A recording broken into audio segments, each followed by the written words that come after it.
Let's take a closer look at longest prefix match. So each packet has a destination IP address, which determines where the packet should be forwarded next, and a router basically looks up a table entry that matches that address.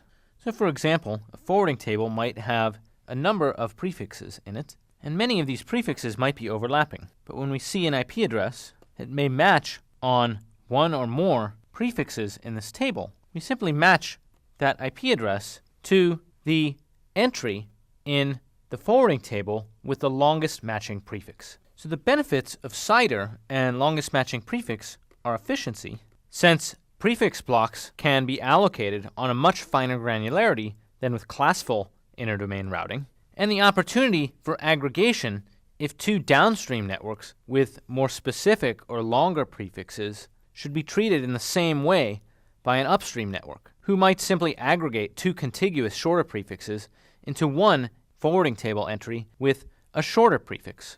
For example, a benefit for aggregation might exist if two downstream networks, A and B, each had /16 address space allocated to them, but upstream, all the traffic always came through the same upstream network, C. If the rest of the internet only reached A and B via C, then the rest of the internet need only know about C's address space, which might be 12/8. This might allow the upstream network to simply aggregate or not announce these more specific prefixes, since they're already covered by the less specific upstream prefix.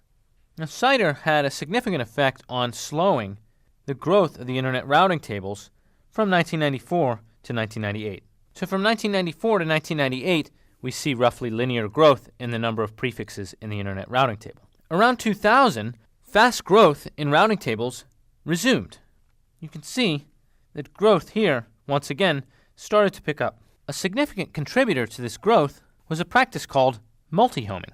Multi-homing can actually make it difficult for upstream providers to aggregate IP prefixes together, often requiring an upstream provider to store multiple IP prefixes for a single autonomous system.